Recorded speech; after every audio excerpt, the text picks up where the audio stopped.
আজকের এই বিশেষ বিশ্লেষণে সবাইকে স্বাগত। নির্বাচনের ফলাফলের ঠিক পরে সোশ্যাল মিডিয়ায় একটা অদ্ভুত জিনিস দেখা গেল, তাই না?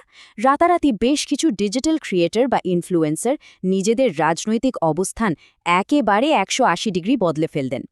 আজকের এই এক্সপ্লেনারে আমরা একটি অত্যন্ত জনপ্রিয় কমেন্ট্রি ভিডিওর সাহায্যে এই পুরো বিষয়টা একটু গভীরে গিয়ে বোঝার চেষ্টা করব। তো চলুন শুরু করা যাক। আজকের আলোচনায় মূলত এই কয়েকটি বিষয় থাকছে।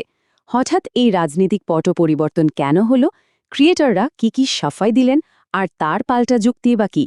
সবশেষে আমরা দেখব রাজনীতিতে ইনফ্লুয়েন্সারদের সততা এবং সাধারণ মানুষের আসল ক্ষমতার জায়গাটা ঠিক কোথায়।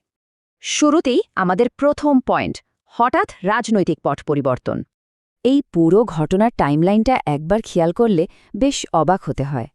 সোর্স ভিডিওতে কেশব নামের একজন গায়কের উদাহরণ দিয়ে বিষয়টা খুব সুন্দরভাবে বোঝানো হয়েছে। অভিযোগ হল তিনি নির্বাচনের আগে মাসের পর মাস শাসক দলের হয়ে জমিয়ে প্রচার করেছেন, মঞ্চে গান গেয়েছেন, কিন্তু যেই ফলাফলের দিন ভোরবেলা রাজনৈতিক হাওয়া বদলের সামান্য ইঙ্গিত মিলল, অমনি তার চ্যানেলে বিরোধী দলের একটা গান আপলোড হয়ে গেল। একটু ভাবলেই বোঝা যায় ফলাফলের ঠিক ভোরবেলা একটা গান আপলোড করার জন্য কতটা আগে থেকে প্রস্তুতি থাকা দরকার, তাই না? বিষয়টা কিন্তু সত্যিই বেশ চমকপ্রদ। এবার আসা যাক আমাদের দ্বিতীয় পর্বে, সাফাই বা যুক্তিগুলোর বিশ্লেষণ। এই আকস্মিক দল বদলের পর কি সফাই দেওয়া হয়েছে এবার সেটা দেখা যাক। সোর্স ভিডিওটি উজ্জ্বল নামের একজন অত্যন্ত জনপ্রিয় ইনফ্লুয়েন্সারের দিকে নজর দিয়েছে। এখানে একটা বেশ কৌতূহলোদ্দীপক বৈপরীত্য ফুটে উঠেছে। একদিকে ইনফ্লুয়েন্সার দাবি করছেন যে তিনি নাকি শাসক দলের ভয়ে তাদের হয়ে কাজ করতে বাধ্য হয়েছিলেন, আর দিল্লিতে মায়ের চিকিৎসার জন্য তার রাজনৈতিক সাহায্যের খুব প্রয়োজন ছিল।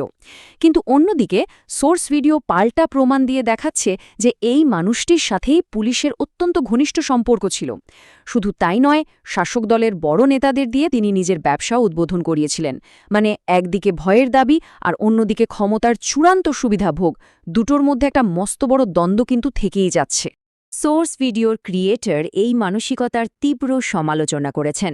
তার মতে নিজের রাজনৈতিক অবস্থান বদলানো বা ভুল ঢাকার জন্য নিজের পিতামাতার অসুস্থতাকে সিম্প্যাথির ঢাল বা সহানুভূতি আদায়ের চক্রান্ত হিসেবে ব্যবহার করাটা একদমই মেনে নেওয়া যায় না।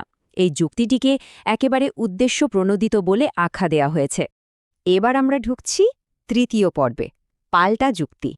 এই অংশটা সত্যিই ভীষণ গুরুত্বপূর্ণ। সোর্স ভিডিওটি এই ইনফ্লুয়েন্সারদের ভিকটিম সাজার ন্যারেটিভকে একেবারে সরাসরি চ্যালেঞ্জ করেছে। বেশ কিছু চাঞ্চল্যকর অভিযোগ আনা হয়েছে এখানে। যেমন ধরুন, ওই ইনফ্লুয়েন্সার নাকি ছোট ক্রিয়েটরদের পুলিশের ভয় দেখিয়ে চুপ করানোর চেষ্টা করতেন। আবার ধামাল আড্ডা নামের একটি রেস্টুরেন্ট তৈরির জন্য সরকারি জমি ব্যবহার করার মতো গুরুতর অভিযোগও উঠেছে। আর সবচেয়ে মারাত্মক বিষয়টা হলো টাকার বিনিময়ে সাজানো স্ট্রিট ইন্টারভিউ করা, মানে সাধারণ দর্শকদের সামনে মিথ্যে করে একটা নির্দিষ্ট দলের পক্ষে জনমত তৈরি করার চেষ্টা। এই তথ্যগুলো কিন্তু প্রমাণ করে যে তারা মোটেও ভয় সিটিয়েছিলেন না, বরং রীতিমতো ক্ষমতা উপভোগ করছিলেন। আর এখানেই যুক্তির একটা অদ্ভুত অসঙ্গতি ধরা পড়ে যায়। ইনফ্লুয়েন্সার দাবি করেছিলেন যে রাজনৈতিক হুমকির কারণে তাকে একটা নির্দিষ্ট ভিডিও ডিলিট করতে হয়েছিল, কিন্তু সোর্স ভিডিও খুব স্পষ্টভাবে দেখিয়ে দিচ্ছে যে মেইন ফিড থেকে ভিডিওটা ডিলিট করলেও সেই একই ভিডিও ইউটিউব শর্টসে কিন্তু দিব্যি থেকে গেছে। তাহলে একবার ভাবুন, এই ভয় বা হুমকির দাবিটা আসলে কতটা সত্যি। বড়সড় একটা প্রশ্নচিহ্ন তো থেকেই যাচ্ছে। এরপর আসি 4 নম্বর পয়েন্টে, ইনফ্লুয়েন্সার, রাজনীতি এবং সততা। নির্দিষ্ট ব্যক্তি থেকে বেরিয়ে এবার একটু বড় পরিসরে ভাবা যাক। সোর্সটি এখানে একটা দারুণ প্রাসঙ্গিক প্রশ্ন ছুড়ে দিয়েছে। ডিজিটাল ক্রিয়েটররা যখন বিশাল অঙ্কের টাকার বিনিময়ে সাধারণ কন্টেন্টের আড়ালে চুপিসারে কোনো রাজনৈতিক দলের প্রচার করেন, তখন কি তারা নৈতিকতার সীমা পার করেন না? দর্শকদের যে একটা অগাধ বিশ্বাস থাকে, সেটা কি ভেঙে যায় না? এই প্রশ্নটা সত্যি আজকের দিনে দাঁড়িয়ে আমাদের সবার একবার তলিয়ে দেখা উচিত। সোর্স ভিডিওর সমালোচনা কিন্তু শুধু একজন ইউটিউবারের মধ্যে আটকে নেই।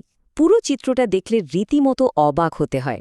নির্বাচনের আগে টাকা নিয়ে ইন্টারভিউ করা ইউটিউবাররা ফলাফল বেরোতেই হঠাৎ ভিকটিম সাজছেন। গায়করা শাসক দলের হয়ে গলা ফাটানোর পরক্ষণই বিরোধী দলের গান রিলিজ করছেন। এমনকি কোয়েল মল্লিকের মতো তারকা অথবা রাজ চক্রবর্তী বা মদন মিত্রর মতো রাজনীতিকরা, যারা আগে বড় বড় কথা বলতেন, তারা হঠাৎ করে জাদুমন্ত্রের মতো জনসম্মুখ থেকে গায়েব। মানে রাজনীতিক হাওয়া বদলের সাথে সাথে সবাই কিভাবে নিজেদের রূপ বদলেছেন এটা তার একটা পরিষ্কার ছবি। সোর্সের মন্তব্যকারী কিন্তু এখানে নিজের একটা অত্যন্ত জোরালো অবস্থান স্পষ্ট করেছেন। তিনি জানিয়েছেন যে তিনিও টাকার বিনিময়ে রাজনৈতিক প্রচারের প্রস্তাব পেয়েছিলেন, কিন্তু সেটা সরাসরি প্রত্যাখ্যান করেছেন। তার মতে নিজের স্বাধীনতা বজায় রাখা আর দর্শকদের বিশ্বাস অটুট রাখাই একজন ক্রিয়েটারের আসল জয়। টাকার কাছে মাথা বিক্রি না করাটাই তো প্রকৃত সততা, তাই না? আর এবার আমরা এসে পড়েছি আমাদের একেবারে শেষ পর্বে, সাধারণ মানুষের আসল ক্ষমতা। এতক্ষণ তো ইনফ্লুয়েন্সার আর নেতাদের নিয়ে অনেক কথা হলো, কিন্তু একটা কার্যকর গণতন্ত্রে আসল ক্ষমতাটা ঠিক কার হাতে থাকে? সোর্স ভিডিও খুব জোরালোভাবে দাবি করেছে যে নির্বাচনের আসল বিজয়ী কোনো রাজনৈতিক দল বা সুবিধাবাদী ইনফ্লুয়েন্সাররা নন। আসল বিজয়ী হলেন সেই সাধারণ মানুষগুলো, রাস্তায় বসে থাকা চাকরিহারা শিক্ষক-শিক্ষিকা, ন্যায়ের জন্য লড়াই করা অভয়া এবং তার মা, হরগোবিন্দ বা চন্দন দাসের মতো প্রান্তিক মানুষ, কিংবা নিজেদের হকের ডিয়ের অপেক্ষায় থাকা সরকারি কর্মচারীরা। এরাই হলেন আমাদের সমাজের আসল হিরো। ইতিহাসের পাতা উল্টালে ৩৪ এবং ১৫ এই দুটো সংখ্যা খুব বড় একটা শিক্ষা দেয়। সোর্স ভিডিও মনে করিয়ে দিচ্ছে যে সাধারণ মানুষ ৩৪ বছর ধরে ক্ষমতায় থাকা একটা শাসক দলকে যেমন ক্ষমতাচ্যুত করতে পারে, ঠিক তেমনি ১৫ বছর পর অন্য একটা দলকেও তাদের আসল জায়গাটা বুঝিয়ে দিতে পারে। এর সোজা অর্থ হল ভোটারদের ধৈর্যের কিন্তু একটা নির্দিষ্ট সীমা আছে। আর এই ব্যাপারটা বোঝাতেই সোর্স ভিডিওতে একটা দুর্দান্ত রূপক ব্যবহার করা হয়েছে। পাবলিক ভালোবাসতে পারে, সহ্য করতে পারে, সুযোগ দিতে পারে, কিন্তু গলা অবধি এলে বমিও করতে পারে। একদম খাঁটি কথা। সাধারণ মানুষ সাধারণত ক্ষমাশীল হয়, সুযোগ দেয় ঠিকই, কিন্তু যখন শোষণ আর প্রতারণা একদম সহ্যের সীমা ছাড়িয়ে যায় তখন তারা ঠিকই প্রত্যাখ্যান করতে জানে। আর সেই প্রত্যাখ্যান হতে পারে ভীষণ তীব্র। আজকের এই বিশ্লেষণ একদম শেষ পর্যায়ে, তবে যাওয়ার আগে একটা বড় প্রশ্ন রেখে যায়।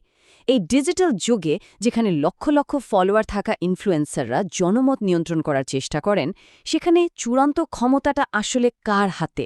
ওই স্ক্রিনের ওপারে থাকা ক্রিয়েটরদের, নাকি সচেতন সাধারণ নাগরিকদের, যারা তাদের প্রতিটি কাজের চুলচেরা বিশ্লেষণ করছেন? কে আসলে কন্ট্রোল করছে পুরো ন্যারেটিভটা? বিষয়টা ভেবে দেখার মতো, তাই না? আজকের এই এক্সপ্লেনারে সাথে থাকার জন্য সবাইকে অনেক ধন্যবাদ।